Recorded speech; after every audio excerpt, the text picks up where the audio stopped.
Mardin isn't just a city, it's a living masterpiece. The architecture here tells stories of centuries past, with every stone carved by time and tradition. Walking through these narrow streets, surrounded by golden stone buildings glowing in the sunlight, you feel like you're part of something ancient, yet still alive. It's breathtaking, not just in how it looks, but in how it makes you feel. Istanbul, of course, is famous as the bridge between the East and the West. But in terms of ancient cities and multiculturalism, Mardin is probably the real capital of that. You can see here, Mardin Gate. It really highlights the cocktail of cultures, ethnicities and religions that all live peacefully here in Mardin. Architecture, food, culture, really cool place to come and explore.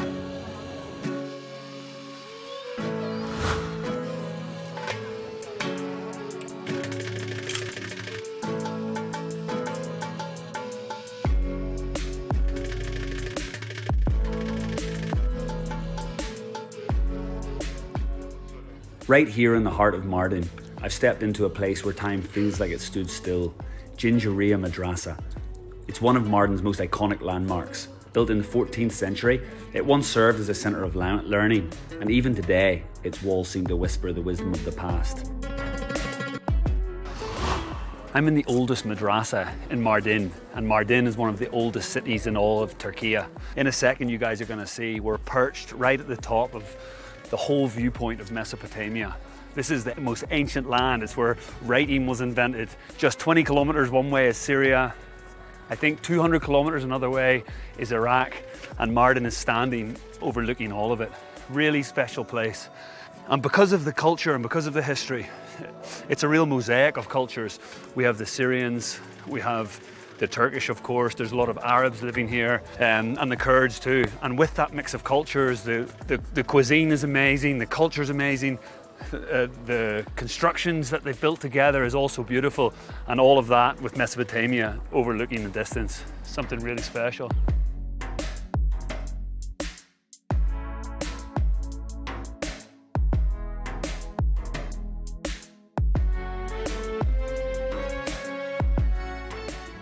But what really caught my eye wasn't just the stunning architecture or the sweeping view over the Mesopotamian plains. It's the people.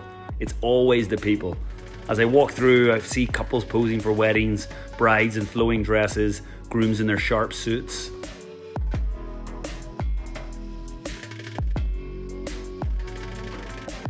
Ever since coming to Turkey to search out these nooks and crannies that I've never been to before, I feel like I've put on my Cupid hat, and I've been seeing people proposing and getting married left, right and centre. So I come to Mardin's main Instagram spot at the madrasa, and I think I might have been a little late this time. Looks like someone might have got married already. Oh, sorry guys. Oh, hello. Have you just got married? No, the wedding is in 1 month in Germany. Ah, so what is this? Today is henna night. Ah. Henna night. This is a Kurdish Turkish traditional. And the dress, you guys look amazing. This is traditional for here? Yeah, this is traditional Mardin dress. Ah, it's for Mardin. Yes. Ah, nice.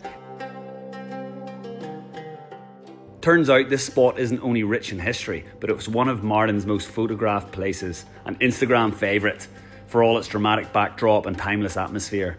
A beautiful mix of past and present, all in one frame. Can I help? Thank you. Beautiful ladies. Thank you. Do you speak English? Yeah, we do. Ah, okay. Have you ever been to Mardin before? No, it's my first time. We actually just arrived like 2 hours ago. You know, I'm traveling around the world for years and years and years, Yeah. and I actually had never even heard of Mardin. How do you know to come here? Well, I think that's because we're Turkish, and it's really popular. The Instagram spot of I know. Mardin, is it? Yeah, we already have a lot of it, but we can't wait to take more. But I'm not going to steal you from your Instagram moment, ladies. So please enjoy yourselves. I'm going to enjoy myself. Thank you. Lovely to bump into you. Really nice to meet you. Yeah, I hope you have a good time in Mardin. Take it easy. you too. Thank you. Bye-bye.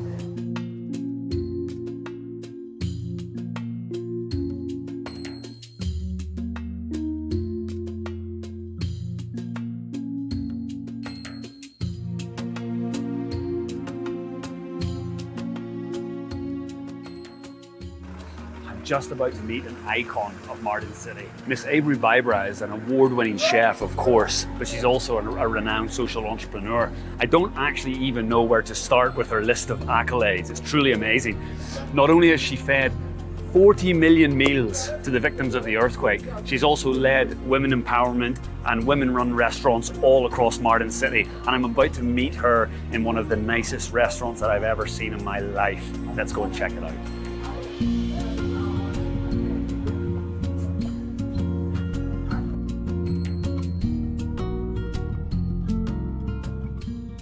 We're in Zamarot 1890, which is probably the most beautiful restaurant I've ever seen. And I'm with Mrs. Ebru, who, this is not her official title, but is like the Queen of Mardin. Thank you. And I wish we had enough time to fully go through all her amazing accomplishments. Philanthropist, politician, one of the best chefs in the world, businesswoman, blah, blah, blah. I could go on for minutes and minutes and minutes. But Miss Ebru, thank you for welcoming us here. Thank you, welcome also. And could you tell us a little bit about why I would call you the Queen of Mardin? I am from Mardin. I am a third daughter from my family. My father decided to move to Istanbul for our education. And I studied tourism. And in 1999, I'm back to Turkey, Istanbul, Mardin, to make a tourism in the city. But to interrupt, Miss Ebru's been very humble there. When she studied tourism, came back to Mardin 25 years ago when you told me there was only 200 beds, 0 tourists. And now how many? Now 4 million. 4 million tourists every year visit to Mardin.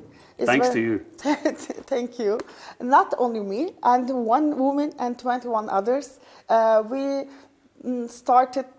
opened a restaurant in 2001 together. It's very important. 23 years old young girl. Miss Ebru was once at the forefront of tourism in Mardin, but her point of view changed when her daughter got sick. A conversation with her daughter's doctor planned a new seed, one that would grow into a powerful mission, making healthy, accessible food for everyone. I started in Mesopotamia agriculture. I'm working the traditional women farmers. So we are planting one of the ancient seed of Mesopotamia, wheat seed. We are planting 36,000 acres every year.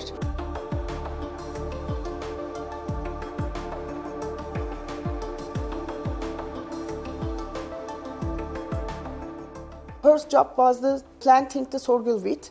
And the second job was the soap project. We got support from the UN, FAO. So it was the integration project. You know, Johnny, most of people don't know about the olive trees in also Mardin. Me, I don't know. Yes. And in Anatolia, you can see everywhere olive. But in Mardin trees, it's very ancient. We learned from the Syrian women Aleppo, so how can do the Aleppo soap. And in the integration project, we produced first year 10,000 bars. And now the business is still working? Now we are working cooperative. Around to this idea, we created the restaurant. Now we are working 172 farmers in the cooperative. We get their product and we sell them around the world and they earn money. In her kitchen, Ebru works side by side with local women, all while supporting regional producers by using their ingredients in every dish she makes. We create new foods here. Also, we produce here soap. If you are coming as a customer after the lunch or dinner, you can join to us for produce soap. Why? We can see the places. As I listen to Miss Ebru, I realise this is more than just making olive oil. It's preserving heritage. She explains how the freshly picked olives are crushed into a dough, then placed in copper cups to rest overnight. Miss Ebru walks me through every step, and her passion is contagious. She tells me how, after extracting the olive oil, they don't throw anything away. Instead, the leftover olive paste is used to make natural soap. She explains how it's mixed, shaped, and left to dry, still following the traditional methods passed down for generations. It's not just a lesson in soap making, really. It's a lesson in sustainability, in community, and honouring what the land gives you. Turkiye's first zero-waste restaurant Miss Ebru owns really fascinated me. But there's one more thing that impressed me so much.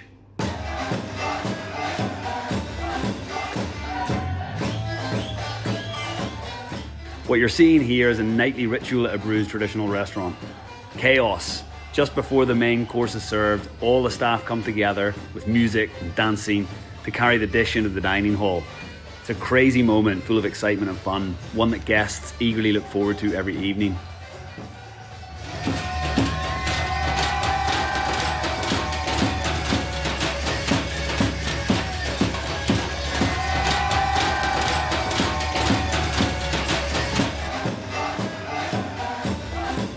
And at the end of the show, guests are treated to a delicious local pilaf made with regional crops, served alongside melt-in-your-mouth tender lamb.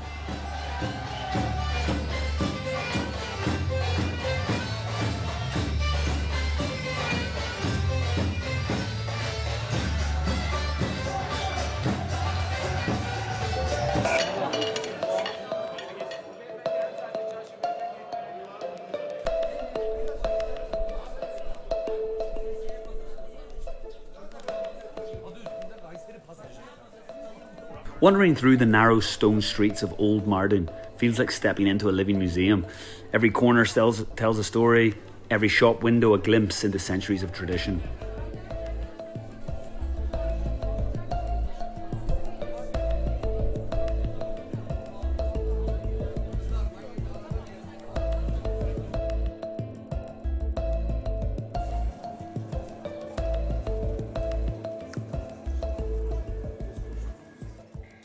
I'm up early on a beautiful chilly morning in Mardin Old City.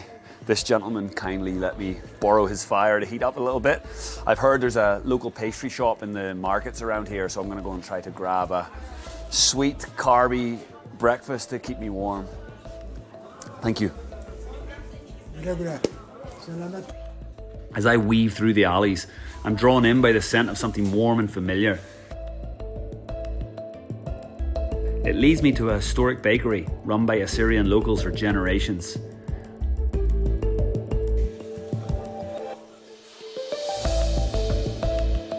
Trays of golden, freshly baked bread and buns.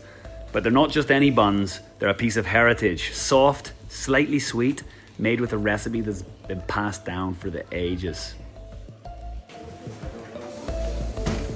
Oh yeah, that smells great. Hi. Actually, I came to try the famous Mardin pastry, but also I see this one and it looks delicious. What is this one? Paskalya çöreği dediğimiz Süryanilerin düğünlerinde kullandıkları, dağıttıkları Paskalya çöreği. İçerisinde 7 türlü baharatlar var, darçın var. Özel baharatlar içinde 10 gün süreyle tazeliğini koruyor. Oh, 10 days, wow. But I came here for the Mardin pastry, so I need to take this one. What is it exactly? Bu da Mardin çöreği dediğimiz, içinde yoğunluklu olarak mahlep var, baharatlar var. Güzel bir çörek. But it's crispier. Tabii bu daha devlet oluyor. Uzun sürede tazeliğini koruyor. What is the name in Turkish? Türkçe'de mahlepli kurabiye. It's too difficult. Thank you. Delicious. Thank you. Thank you, thank you.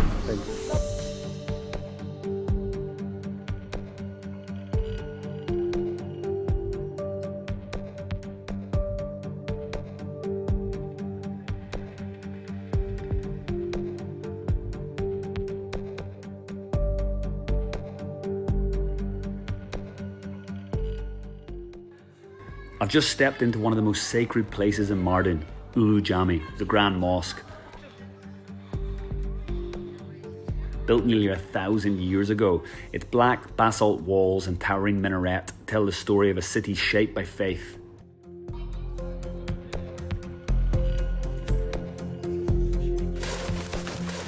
Modern-day Turkey is famous for being a secular state, and Istanbul, of course, is an icon as the bridge between the East and the West, culturally, religiously, geographically. But nowhere showcases the multiculturalism in modern-day Turkey better than Mardin, with different cultures and religions living here for centuries, millennia, in fact. And we're here in one of the ancient mosques. You can see that playing out in real time. And this is a beautiful thing to see, both historically and now in modern-day Turkey, everyone living peacefully together. Lovely place to come and explore. Inside, there's a peaceful stillness that gently silences the noise of the world. I watch as people pray, each in quiet connection with something beyond themselves. And then, something truly special. Sakal al-Sarif, the preserved beard of the Prophet Muhammad. This isn't just a visit, it's a moment to pause, reflect, and respect.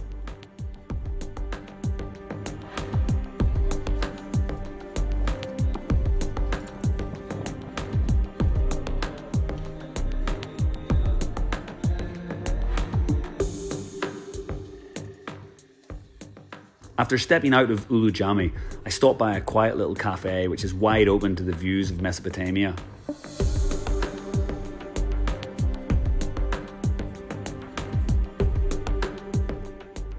It's more than just a beautiful landscape, the cradle of civilization. Somewhere out there were the first farms, the first cities, the first roots of all of human history. There's a stillness here, a kind of peace that settles deep.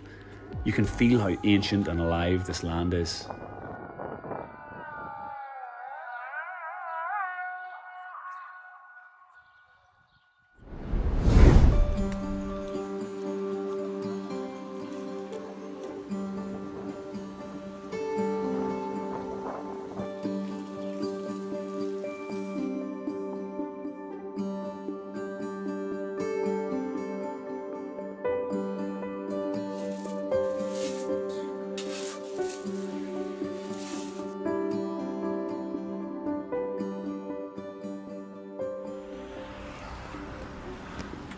Hoş geldiniz. Every corner that I explore in Turkey is always got this big array of nuts and seeds and stuff. And as usual, I never know what anything is. The one thing I keep seeing in Mardin though, looks like blue stones, but I've no idea what it is. So let's give it a whirl, find out and give it a taste. So what is this blue thing I'm seeing everywhere across Mardin? Bu badem şekeridir, yöreye hastır. Badem yerlidir. Buyurun tadına bakın. Şeker ve bademdir sadece. Wow, it's still warm, they're fresh. Biz günlük çıkarıyoruz. So it's local almonds, but what makes it blue? Why is it blue? Mavi rengini lahor kökünden alıyor. Lahor kökünü suda eritiyoruz. Şekerin içine katıyoruz. Şekerle beraber bademin üzerine ekliyoruz. Is it possible I can try one more and then I promise I'm going to buy some? I don't mean try, I mean eat. Yeah, thank you. Okay. Can I buy like 100 grams? Is it possible to buy a small amount? Tabii, hemen veriyorum. Please.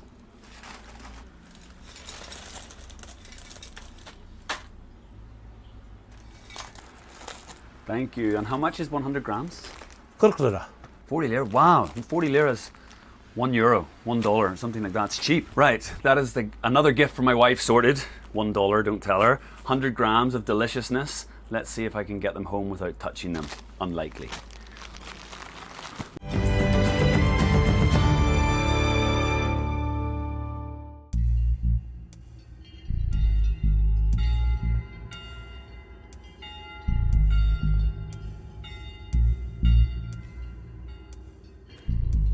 Standing here at the rules of Iran, I walk through the centuries of history. This ancient Assyrian monastery was founded way, way back in the 6th century, making it one of the oldest religious sites in the region.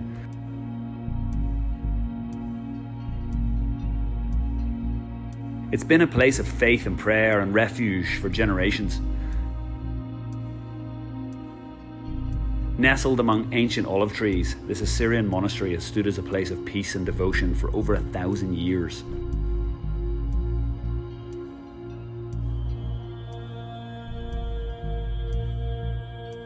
Climbing up to the roof, I'm surrounded by sprawling olive groves and vineyards, a timeless landscape that has sustained this sacred place for over 1,500 years.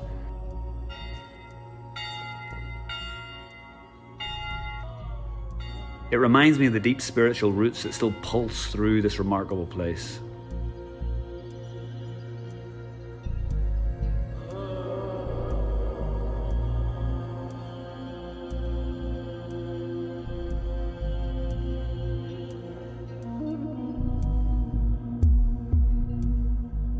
For any of our Turkish viewers or anyone obsessed with Turkish culture, you guys will already know from the architecture that we are deep in the old city in Mardin.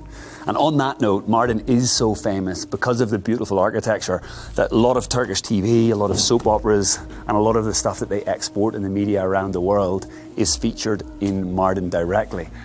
Thankfully, We have a bit of a special guest today, and we're going to go and meet one of the Turkish soap opera superstars. We had to sneak her in the back exit so she doesn't get stopped on the way in. So let's go and have a chat. Honour to meet you, and thank you for coming here with us.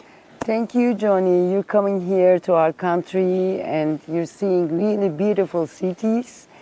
Could you maybe give us a quick brief about how you're a celebrity here in Turkey?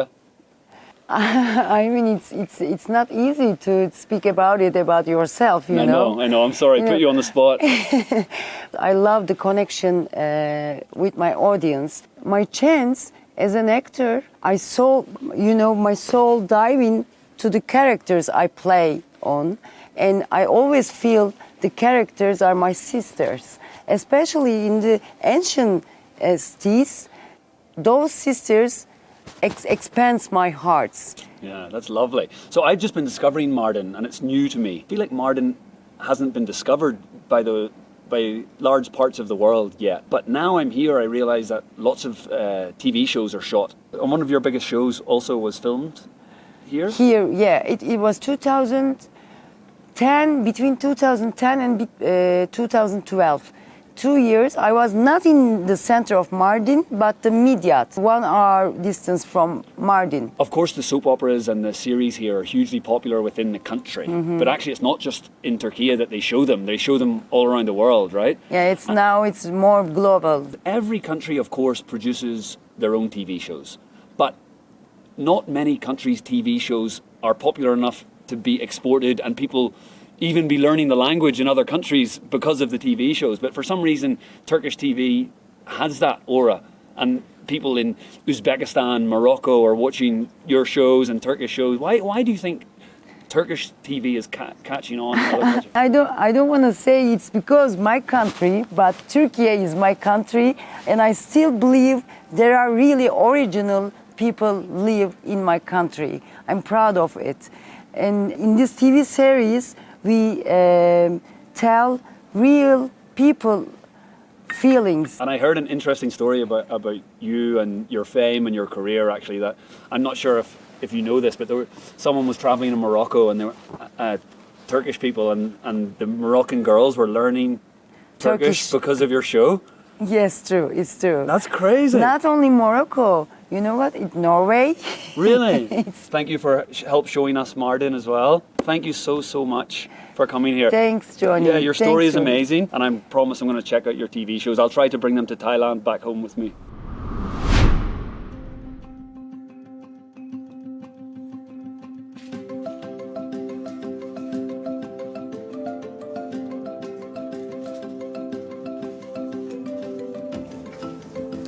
I've been obsessed with kites in ancient old world cities ever since reading The Kite Runner. And I'm gutted to find out I just missed the Mardin Kite Festival. But we have a second best option. There's a world famous kite designer living in Mardin, and I'm going to go and see his work right now.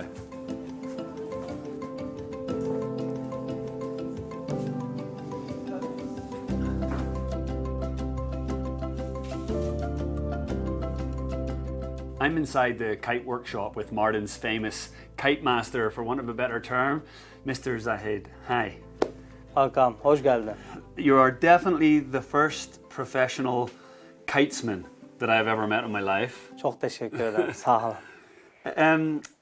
So how does someone even become a kite expert? It's something I've never even come across. How did you become one of the best kitesmen in the world? So initially when you were a kid, you started when you were a child, I guess, did you? Bizim Mardin'e geçmişte uçurtma bir kültür ve herkes damlarda uçurtma uçurur. Ben de 5 yaşından beridir, çocukluğumdan beri uçurtma yapar ve uçururum ve şu anda meslek halinde yapıyorum. Burası doğup büyüdüğüm ev, burayı uçurtma atölyesine çevirdim. İçeride sinema salonunda hem uçurtma filmini izlettiriyorum, uçurtmanın geçmişini ve tarihini öğretiyorum. Burada uçurtmalarını yaparak ve daha sonra damda, terasta uçurtmalarını uçuruyor. Ve aynı zamanda şu ana kadar 30.000'den fazla çocuklarla atölye gerçekleştirdim. Ve çocuklar artık telefon, tablet, bilgisayar sırf onlardan kurtulabilmek için biraz da doğayla baş başa kalsınlar diye hep birlikte biz burada uçurtma yapmayı öğretiyoruz. I guess you could ever predict that you would end up being world champion and traveling the world from playing with kites as a child. It's a crazy journey. Dünya şampiyonu olacağımı düşünmüyordum aslında. Bu hedef doğrultusunda gitmedim. Şöyle söyleyeyim, daha çok tutkuyla ve aşkla yaptığım için kendiliğinden akan bir yol haritası oldu açıkçası. Dünyanın birçok yerinin festivaline davet ediliyorum. Şu ana kadar 38 ülke gezdim uçurtmalar sayesinde. Dünyayı keşfediyorum. Tabii uçurtmanın ana vatanı Çin. Uçurtmanın başkenti Çin olarak kabul ediliyor. Yıllardır gitmek istediğim bir festivaldi. 2 yıl önce gitme fırsatı yakaladım. Dünya birincisi ve altın madalya ile Türkiye'ye geldim.